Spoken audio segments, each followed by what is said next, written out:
A frustração do pescador de peixes nasceu o maior pescador de almas da igreja primitiva. Lucas 5, verso 1 a 11, diz assim: E aconteceu que, apertando a multidão para ouvir a palavra de Deus, estava ele junto ao lago de Genezaré. E viu estar 2 barcos junto à praia do lago, e os pescadores, havendo desembarcado deles, estavam lavando as redes. E entrando num dos barcos, que era o de Simão, pediu-lhe que o afastasse um pouco da terra. E assentando-se, ensinava do barco à multidão. E quando acabou de falar, disse a Simão: Faze-te ao mar alto e lançai as vossas redes para pescar. E respondendo Simão, disse-lhe: Mestre, havendo trabalhado toda a noite, nada apanhamos, mas sobre a tua palavra lançarei a rede. E fazendo assim, colheram uma grande quantidade de peixe, e rompia-se-lhe as redes, e fizeram sinal aos companheiros que estavam no outro barco para que os fossem ajudar. E foram e encheram ambos os barcos de maneira tal que quase iam a pique, quase afundavam. Tanto peixe que tinha que quase que o barco afunda. E vendo isto, Simão Pedro prostrou-se aos pés de Jesus, dizendo: Senhor, ausenta-te de mim, porque sou um homem pecador. Pois o espanto se apoderara dele e todos os que estavam com ele, por causa da pesca de peixes que haviam feito. De igual modo também de Tiago e João, filhos de Zebedeu, que eram companheiros de Simão. E disse Jesus a Simão: Não temas, de agora em diante serás pescador. Pedro disse: Eu sou um pecador. Jesus coloca um S e diz: Você é um pescador de homens. E levando os barcos para a terra, deixaram tudo e o seguiram. E você diz amém. Jesus, como de costume, estava cercado por uma grande multidão. Uma multidão já é um grande número de pessoas. Quando a Bíblia aponta superlativo, uma grande multidão, nos remete a pensar num número assustador de gente. Em dado momento no Evangelho, aponta-se para 5.000 homens seguindo a Jesus, fora mulheres e crianças. No texto em foco, não diz quantas pessoas estavam ali, mas diz no versículo 1, a multidão o apertava. A ideia é que no afã de ouvi-lo melhor, chegavam tão perto dele, que o apertava e o acabava atrapalhando de falar. O sufocavam. Jesus está falando e a multidão ali tão perto que acaba abafando a sua voz. Jesus vem andando ali na orla do lago de Genezaré, ou mar da Galileia. O versículo 2 diz que ele viu 2 barcos que estavam junto à praia do lago, e os pescadores que tinham chegado de uma pescaria fracassada estavam lavando as redes, prontos para se despedir e ir embora, para descansar. Afinal de contas, eles trabalharam a noite inteira. E o versículo de número 3 faz questão de dizer que Jesus entrou no barco que era de Pedro. E de dentro do barco de Pedro, Jesus começa a pregar para a multidão. A gente tem uma ideia de romantizar a Bíblia. Na verdade, o barco de Pedro era a sua ferramenta de trabalho. O barco de Pedro era o seu ganha-pão. O barco de Pedro era o seu CNPJ. O barco de Pedro era a sua empresa. Jesus entra nos negócios de Pedro, entra na empresa de Pedro, entra no ganha-pão de Pedro. Aquilo que para Pedro era ganha-pão, para Jesus era púlpito. Deus quer fazer do nosso ganha-pão um púlpito para que Ele possa usar os nossos negócios, para que Ele possa falar através de nós. Deixa eu lhe dizer uma palavra de Deus aqui para você que é empreendedor, empresário, você que tem o seu negócio. Deus quer entrar no seu negócio, na sua empresa. Deus quer entrar hoje onde você trabalha para fazer do seu CNPJ um púlpito para que Ele possa pregar através dele. Deus quer fazer o seu barco de púlpito para que onde você estiver, o que você esteja fazendo, Deus seja glorificado através dos seus negócios, do seu empreendimento. Para você é empreendimento, para Deus é púlpito. Para você é ganha-pão, para Deus é púlpito. Para você são negócios, para Deus é o meio que Ele quer usar para alcançar pessoas. Jesus começa a pregar. Eu não sei quanto tempo Jesus pregou. Se Jesus pregou 1 hora, meia hora, 2 horas. Ele prega sobre o reino de Deus, prega sobre princípios do reino de Deus. E quando Jesus acaba de falar, o versículo 4 diz que ele, quando acabou de falar, disse a Pedro: faze-te ao mar alto. Note que no versículo de número 3, Jesus diz: afaste um barco um pouco da terra. Diga, um pouco da terra.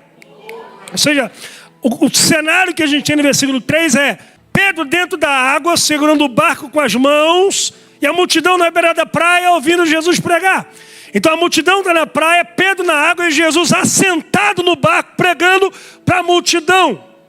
Pertinho, no raso, diga, no raso. E aí Jesus diz: Pedro, agora vamos para o fundo. Porque para a multidão Deus se revela no raso. Para os seus, Ele se revela no profundo. E se você quer viver maravilhas de Deus na sua vida, você precisa sair do raso e ir para o profundo. E lá no profundo, Jesus diz: Pedro, agora lança a rede. E Pedro vai dar os tratos da noite passada. Estamos aqui a noite inteira trabalhando. Nós não pegamos nada. Mas segundo a tua palavra, nós lançaremos a rede. Joga a rede enche. Diz a Bíblia que ela quase rasga a rede, puxa os peixes, não cabe de tanto peixe no barco de Pedro. Tem que chamar os amigos: vem para cá ajudar, porque tem peixe para todo mundo. Pega outro barco, enche outro barco. E a Bíblia diz que os 2 barcos chegam na praia tão carregados que eles quase afundaram de tanto peixe que tinham. Eu quero já liberar uma palavra de Deus aqui. Estamos no dia 6 de julho, já passamos da metade do ano, e talvez você até hoje tenha vivido expectativas frustradas, noites de tentativas sem resultados, investimentos que você não teve resultado algum até o dia de hoje, e você está pensando que o ano vai acabar assim. Eu vim aqui para dizer que 2025 ainda é o ano em que você viverá a maior colheita da sua vida. E que a igreja de Deus em Camboinhas ainda nem enxergou aquilo que Deus fará nessa igreja no ano de 2025. Haverá tanto peixe que vocês vão ter que dar jeito para colher tanto peixe que vai chegar. Vocês vão ter que levantar gente para cuidar, para discipular, para preparar, para treinar, para acompanhar tanto peixe que vai chegar nessa casa. Alguém está entendendo essa palavra de Deus aqui? E quando eu li essa palavra, o Espírito Santo ministrou no meu coração as maravilhas da pesca maravilhosa. Porque se ela é maravilhosa, é porque ela tem maravilhas. E quais são as maravilhas da pesca maravilhosa? Número 1, Pedro veio de uma noite inteira de trabalho, então ele está cansado. Ele não tem o resultado que ele queria, então ele está decepcionado. Ele tem peixe para entregar no mercado que ele prometeu no dia anterior. Amanhã eu trago uma quantidade tal de peixe para vocês. Ele não tem um peixe para entregar, então ele está preocupado. Pedro está cansado, esgotado, decepcionado, frustrado, preocupado, lavando a rede, doido para ir embora dormir. Quando Jesus entra no barco dele e diz: Pedro, eu quero usar o seu barco hoje. Por que essa pesca é maravilhosa? Porque se Pedro fosse meia dúzia de crentes que eu conheço, Pedro ia dizer: Senhor, me desculpe, mas eu estou cansado, decepcionado, frustrado, esgotado, preocupado. Eu quero ir para casa dormir, o Senhor vai usar o barco de outro hoje. Porque hoje meu barco não está à disposição. Sabe qual é a primeira maravilha da pesca maravilhosa? É que as perdas da noite não fizeram o pescador se perder pela manhã. Ele perde o peixe à noite, mas ele não perde a disponibilidade de servir pela manhã. Ele perde o peixe à noite, mas ele não perde a disponibilidade de ajudar pela manhã. Ele perde, mas não se perde. Porque ele teria tudo na vida ali para dizer: eu não quero hoje, não dá, eu estou cansado, não dá, eu estou enjoado, eu quero dormir, eu quero descansar. Mas Pedro perdeu o que ele queria à noite, ele não conseguiu. Ele diz: eu estou cansado, eu estou esgotado, estou decepcionado, eu estou frustrado, eu estou preocupado, mas eu não vou deixar a oportunidade passar e eu vou servir o quanto eu puder. A primeira maravilha da pesca maravilhosa é que só vai viver a pesca maravilhosa pessoas que perdem, mas não se perdem. Porque a maior perda que você pode ter na vida não é enquanto coisas, é enquanto essência. As pessoas que Deus usa para mudar histórias, para marcar a vida das pessoas, são pessoas que não se permitem perder com as perdas que a vida lhe apresenta. Ele perde dinheiro, mas não se perde. Perde negócio, mas não se perde. Perde oportunidade, mas não se perde. Ele perde tudo, mas não se perde. Quando o diabo vem até Deus falar a respeito de Jó, é sobre isso que o diabo veio falar. Deixa eu tocar em tudo que ele tem e tu verás que ele blasfemará na tua presença. Se ele perder, ele se perde. Sabe qual é a raiva do diabo? Irmão, quer ver o capeta ficar encapetado? Quer ver o demônio ficar endemoniado? É o que Jó fez. Já perde dinheiro, já perde animais, já perde empresa, já perde casa, já perde saúde, já perde filhos. E aí no capítulo 13, versículo 15, Jó diz: ainda que ele me mate, nele eu esperarei e defenderei os meus caminhos diante dele. O diabo fica doido, porque ele diz: não tem como derrubar uma pessoa dessa. Porque se o diabo toca numa área da sua vida, e sempre que ele toca nessa área, você acaba se perdendo, ele já sabe como derrubar você. E quem perde coisas, mas não se perde no processo, chegará a hora onde Deus vai virar o cativeiro e vai lhe dar tudo multiplicado daquilo que você perdeu. Um dos personagens bíblicos que eu mais gosto da sua biografia é o José, por alguns motivos. Por alguns motivos. Um deles é que José perdeu muitas coisas na vida. Está na Bíblia. José perdeu nacionalidade, liberdade, contato com a família. A roupa dele ele perdeu 2 vezes. Uma para os irmãos e outra para a mulher de Potifar. Mas José nunca se perdeu nos processos da perda. Quer ver uma prova? Te dou algumas. Primeiro, na casa do pai, Gênesis 37, a Bíblia diz assim: e José servia ao seu pai. Tiraram ele da casa do pai, levaram para a casa de Potifar. A Bíblia diz em Gênesis 39, José servia a Potifar. Tiraram ele da casa de Potifar, levaram para a cadeia. Gênesis 40, a Bíblia diz, José servia ao carcereiro. Tiraram da cadeia, levaram para o governo. Gênesis 41, a Bíblia diz, José servia a Faraó. Sabe o que a Bíblia está dizendo? As perdas não roubaram a qualidade do seu serviço. Ele está na casa do pai, está servindo, está na casa de Potifar, está servindo, está na cadeia, está servindo, está no governo, está servindo. A história de José não muda quando ele vai para o governo. Não. O que muda é o salário. Mas ele está fazendo o que ele sempre fez. Já dizia Martin Luther King, se você varre as ruas para viver, varra-as como Michelangelo pintava, Beethoven compunha e Shakespeare escrevia. Se é isto que você faz para viver, faça da melhor forma que você pode fazer. E quem é fiel no pouco, sobre o muito Deus colocará. Quer ver outra coisa interessante? Na casa do pai, José era o predileto do pai. Gênesis 37 diz que o pai deu uma roupa privilegiada, diferente para ele. José era o filho mais amado. Tiraram ele da casa do pai e levaram para a casa de Potifar. Na casa de Potifar ele é o predileto de Potifar. De tudo que Potifar tinha, só sabia do que comia. O resto era José que administrava tudo. Tiraram ele da casa de Potifar. Ele foi preso na cadeia. Ele é o predileto do carcereiro. Não, você não está entendendo. José é o preso que tem a chave da cadeia. José abre a prisão de manhã para os presos saírem para tomar sol. E à noite tranca a prisão por dentro para os presos não fugirem. Um parênteses. Se você estivesse na cadeia injustiçado, caluniado, traído, enganado, abandonado, e alguém te desse a chave da cadeia, o que é que tu faria? #fui. José tem a chave da cadeia e não foge. Porque quem tem certeza da promessa e do sonho de Deus sabe que na hora certa é o rei quem manda chamar na cadeia. Quando chega no governo, ele é o predileto de Potifar. Onde o cara está, o cara brilha. Tem uma coisa interessante de Gênesis 40, que às vezes passa batido diante dos nossos olhos. José acorda um dia na prisão do Egito. Irmão, calabouço, lugar frio, fedorento, cheio de bicho, cheio de doença, cheio de rato, cheio de... Pensa um lugar escuro. Prisão do Egito não é igual a prisão do Brasil, não. O cara tem celular dentro da prisão, televisão, não.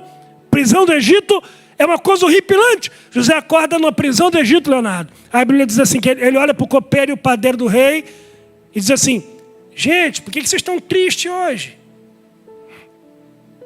Acho que os caras olharam para ele e disseram assim, como é que você consegue estar feliz aqui, miserável? Porque as perdas não roubaram quem ele era. E deixa eu lhe dizer uma palavra de Deus aqui. Se você perde o que você tem, mas você permanecendo quem você é, haverá uma grande colheita de Deus para a sua vida. Alguém está ouvindo a voz de Deus aqui? Levanta a mão e dá glória a Deus mais alto que você puder. Primeira maravilha da pesca maravilhosa é que as perdas da noite não fizeram o pescador se perder pela manhã. Outra coisa interessante, o Pedro estava lavando a rede. Se fosse outro, ia estar rasgando a rede.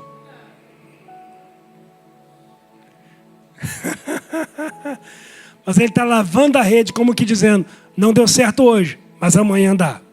Ele está lavando a ferramenta de trabalho, como dizendo, não deu certo hoje, mas uma hora vai dar e a minha rede vai estar pronta. Ele não perde a essência de quem ele é. Qual é a segunda maravilha da pesca maravilhosa? É que a grande maravilha da pesca não foi a pesca. A grande maravilha da pesca foi a ausência de peixes à noite. Pedro é pescador profissional e como tal sabia que principalmente ali em Genezaré era normal à noite, porque a água era mais agradável em cima e embaixo era extremamente gelada. E os peixes ficavam por cima ali borbulhando, era normal rasgar a rede à noite. Era normal ter que chamar 2, 3 barcos para ajudar à noite. Anormal é Pedro chegar de manhãzinha, depois de trabalhar a noite inteira, no lugar certo, na hora certa, com a ferramenta certa, do jeito certo, e chegar na praia sem uma piaba para contar a história. Então maravilhoso aqui não foi a pesca pela manhã, maravilhoso aqui foi a ausência de peixe à noite. A maravilha da pesca não foi a pesca pela manhã, a maravilha da pesca foi a ausência de peixes à noite. Por quê, pastor? Porque se naquela manhã Pedro chegasse na praia com um barco cheio de peixe, não teria espaço para Jesus entrar nele.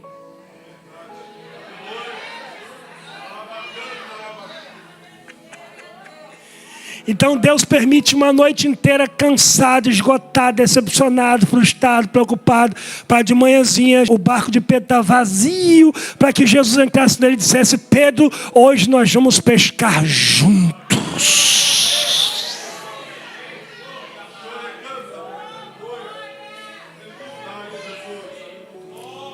E sabe qual é o resultado? Escuta essa palavra. É que na frustração do pescador de peixes nasceu o maior pescador de almas da igreja primitiva. Não, vou falar de novo. É que na frustração do pescador de peixes nasceu o maior pescador de almas da igreja primitiva. Não, vou falar mais uma vez. É que na frustração do pescador de peixes nasceu o maior pescador de almas da igreja primitiva. Eu vim aqui dizer para alguém que Deus está permitindo muitas vezes as coisas darem errado do seu jeito, para que Ele possa entrar no seu barco hoje e dizer, a partir de hoje é do meu jeito. Pecalabachuriandalabas. Deus permite situações diversas em nossas vidas, muitas vezes, para frustrar os nossos sonhos, para que Deus coloque o sonho dele no lugar. Escute uma coisa aqui, a melhor coisa que pode ter acontecido na sua vida, muitas vezes, é não ter acontecido do jeito que você queria. Diga para mim quantas coisas boas aconteceram na sua vida, porque não deu certo do seu jeito. Quantas coisas você quis que fosse de um jeito, não aconteceu como você queria. E quantas coisas boas você viveu por isso. 1 Reis 17, versículo 4. Retira-te daqui, vai para o Oriente, esconde junto ao ribeiro de Querite, que está diante do Jordão. E há de ser que beberás do ribeiro, e eu tenho ordenado aos corvos que ali te sustenta. Diga, ali. O que é o ali? Deus não disse assim, eu ordenei aos corvos que te sustentem. Deus disse, eu ordenei aos corvos que ali. Porque se Deus dissesse, eu ordenei os corvos que te sustentem, Elias ia para onde queria, os corvos iam atrás, levando comida. Mas Deus não disse, eu ordenei os corvos que te sustentam onde você for. Eu ordenei os corvos que te sustentam onde eu te mandei estar. A provisão de Deus sempre estará no endereço que Deus te enviar. Versículo 7. E sucedeu que passados dias aqui é 1 ano, que Elias ficou ali no Querite. 1 ano. O ribeiro secou. Diga comigo, secou. Isso aqui é muito estranho. Por quê, pastor? Porque quem deu o ribeiro para Elias foi Deus. E o ribeiro que Deus dá também seca. Versículo 9. Levanta-te, vai a Sarepta, que é de Sidom, e habita. E eis que eu ordenei ali. O endereço mudou. Há uma mulher viúva que te sustente. Escute isso aqui. Se o ribeiro não seca, Elias não sai. Se o ribeiro não seca, Elias não sai. Por que eu digo que não sai? Porque você não ia sair, nem eu ia sair. O mundo está em seca, que Elias mesmo profetizou. E agora, Deus diz, vai para Sarepta. Ele diz, eu vou é nada. O único lugar que tem água aqui, eu vou ficar aqui. Então Deus seca o ribeiro para mudar o profeta de endereço.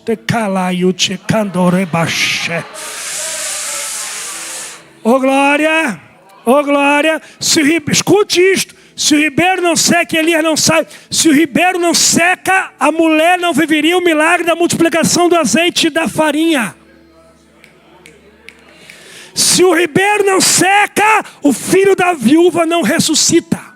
A primeira referência de ressurreição na Bíblia é 1 Reis 17. Se o ribeiro não seca, não haveria ressurreição. Se o ribeiro não seca, não tem multiplicação de farinha e de azeite. Se o ribeiro não seca, milagres não aconteceriam. Pastor, não entendi. Deus deixa barco sem peixe. Deus deixa ribeiro secar. Deus deixa problemas aparecer para redirecionar você ao lugar do seu propósito.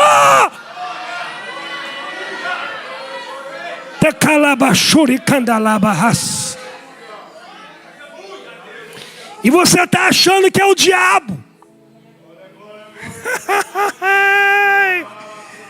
É o capeta, só pode. Deus, ressuscita esse ribeiro, pelo amor de Deus.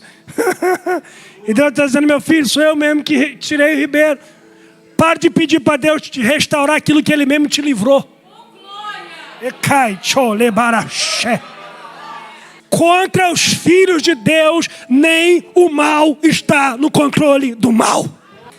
Os discípulos estão no meio da tempestade, Mateus capítulo 14. A tempestade era tão intensa que os caras estão achando que vão morrer, os pescadores. E aí Jesus vem andando sobre as águas. Quem vem andando sobre as águas? Não, quem vem andando sobre as águas? Não, diga esse nome bonito mais alto que você puder. Quem vem andando sobre as águas? Aí os discípulos gritam. O que eles gritam? Glória a Deus! Não? O que grita? Não. Quem que vem andando, gente? Quem vem andando? Jesus. Então eles dão um grito. O que grita? Aleluia! Jesus veio salvar a gente. O que grita? Fantasma no grego é a mesma palavra para espírito. Sabe o que eles estão dizendo? O espírito que levantou essa tempestade veio agora se apresentar e terminar o trabalho e matar a gente. Em outras palavras, é o capeta. É o demônio. Se fosse no Rio de Janeiro, ia dizer Iemanjá. É Poseidon. Irmão, escuta isso aqui. Os discípulos olham para Jesus andando sobre a tempestade e chamam de fantasma. Pare de atribuir a demônios aquilo que é Deus que está fazendo. Cuidado para não atribuir a diabo aquilo que é Deus que está realizando na sua vida, para te arrancar da sua zona de conforto e para te levar a um lugar mais alto, para te levar ao lugar do seu propósito. Deus usa adversidades para nos conduzir. Atos 16, versículo 7. E quando chegaram a Mísia, intentaram ir a Bitínia, mas o Espírito de Jesus não lhe permitiu. Jesus mandou ir por todo mundo pregar o evangelho. Então ir por todo mundo é de Deus, amém? Aí Paulo quer ir a Bitínia. Para quê? Para uma rave? Não. Para pular carnaval lá? Não. Paulo quer ir para Bitínia pregar o evangelho. E o Espírito de Jesus não lhe permitiu. Quando a Bíblia diz que ele não permitiu, é porque ele tentou ir. Ele insistiu para ir e Deus não deixou. William Barclay, um dos melhores comentaristas do Novo Testamento, fala de uma possibilidade. Existem várias. Há quem diga que um anjo apareceu e falou. Há quem diga que Deus disse diretamente para ele não vai. E o Barclay traz uma terceira possibilidade, que é Paulo ter sofrido de uma enxaqueca tão profunda de não conseguir ficar em pé. Ele tentou ir, Deus disse não vai. Ele insistiu e Deus deixou ele sofrer com uma enxaqueca tão grande que ele não conseguiu se levantar para ir. Até enxaqueca Deus usa para direcionar a gente. Deus usa irmão invejoso para levar José ao lugar que ele tem que ir. Deus usa ribeiro secando para levar Elias onde ele tem que ir. Deus usa barco vazio para que Pedro possa ser chamado para viver o seu ministério. Deus usa até doença para deixar Paulo lá onde ele queria ir. Agora escute isso aqui. Porque Paulo não foi para Bitínia, Timóteo foi recrutado. Porque Paulo não foi para Bitínia, Paulo conheceu Lucas. Porque Paulo não foi para Bitínia, você vê em Atos 16 o carcereiro ser liberto, salvo, junto com a sua família. Porque Paulo não foi para Bitínia, uma mulher endemoniada foi liberta. Porque Paulo não foi para Bitínia, Filipos foi escrito, 1 e 2 Coríntios foi escrito. Porque Paulo foi para Bitínia, Colossenses foi escrito. Grande parte dos livros de Paulo, das cartas de Paulo não seriam escritas se Paulo tivesse ido para Bitínia. Às vezes o que você quer fazer é até uma coisa boa, mas Deus tem algo melhor para você. E às vezes Deus tira o bom para colocar o melhor no lugar, para que você possa viver a plenitude do teu chamado. Versículo de número 6 diz assim: e fazendo assim, colheram uma grande quantidade de peixe. Diga, colheram. Terceira maravilha é que eles não pescaram. Irmão, no lago você pesca ou colhe? Você pesca. Você está no campo, você colhe. Você está no lago, você pesca. Mas a Bíblia não diz que eles pescaram, diz que eles colheram. Por que colheram? Porque Deus já tinha pescado os peixes para ele. Enquanto Pedro está na beira da praia servindo a Jesus com seu barco, o céu já estava pescando para ele em alto mar. Lembra-se que Pedro está cansado, esgotado, decepcionado, frustrado, preocupado. Mas ele não deixa Jesus na mão. Ele serve a Jesus, ele faz um esforço extra. Todas as vezes que você faz um esforço extra, prepare-se para viver o extraordinário. Irmão, Pedro não servir Jesus ali, ele estaria pecando, não. O cara está cansado, esgotado. Ele tinha todas as justificativas para dizer: não vou porque está chovendo, não vou porque eu estou cansado, não vou porque eu fiz o que eu tinha que fazer, não vou porque eu tenho que dormir. Mas quando ele faz um esforço extra, servindo a Jesus na beira da praia, os peixes já estão lá em alto mar dizendo: Pedro, joga essa rede logo, porque o Criador mandou eu pular dentro dela.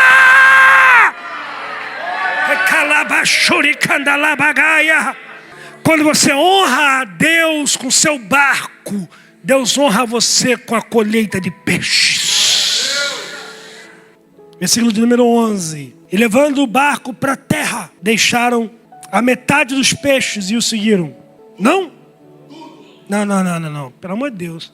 Chegando com o barco na praia, deixaram 10% do peixe e o seguiram. Não, o que deixaram? Tudo. Pedro endoidou. Não, pelo amor de Deus, o cara passou a noite inteira pescando. Chega na praia cansado, esgotado, decepcionado, frustrado, preocupado, doido para ir para casa dormir.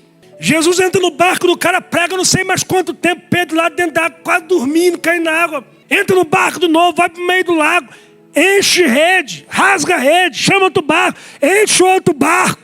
Mó dificuldade, Léo. O barco chega na praia de novo. Quando chega lá com tudo que Pedro queria, larga tudo e vira as costas e vai embora. A maior maravilha da pesca maravilhosa é que no final das contas o pescador foi pescado. E quem de fato é pescado pelo Senhor não dá mais muito valor para peixe, não. Peixe passa a ser um meio, não um fim. Porque quem dá muito valor para peixe é quem não foi pescado ainda. Minha pergunta é, por que Jesus não chegou na beira da praia quando o barco estava vazio? E não chamou Pedro para pescar gente enquanto o barco dele estava vazio? Jesus deixou o barco de Pedro encher para depois chamá-lo para pescar gente. Por que Jesus não chamou o cara para pescar gente quando o barco estava vazio? Jesus deixa o barco do cara encher para depois chamá-lo para pescar gente. Porque antes ele não tinha nada para perder. Antes ele não tinha nada para abrir mão. E o valor do seu chamado está ligado ao valor da sua renúncia. Eu nunca conheci na minha vida um grande líder que não tenha feito um grande sacrifício. Uma grande renúncia. Se Jesus chama Pedro quando o barco estava vazio, ele ia dizer, não tem outra opção mesmo, vou seguir o Senhor. Mas agora o barco está cheio. E Jesus está provando o coração de Pedro. E quem foi pescado não está nem aí para peixe mais. Ele quer seguir Jesus. Ele quer levar vidas para Cristo. Ele quer ganhar almas para o Senhor. Ele quer cumprir o seu propósito. Me lembro do Bartimeu. Jesus cura o cara e diz assim, vai, a tua fé te salvou. Quem diz vai, está convidando para seguir? Não, quem diz vai, diz, vai para tua casa, segue teu rumo, vai para lá. Aí o texto diz assim, imediatamente ele viu e seguiu Jesus pelo caminho. Sabe o que o Bartimeu está dizendo? A maior parte do milagre não é voltar a enxergar, a maior parte do milagre é ver o seu rosto todos os dias. A melhor parte do milagre não é voltar a enxergar, a melhor parte do milagre é sentir o seu perfume todas as manhãs. A melhor parte do milagre é cumprir o meu chamado, cumprir o meu propósito.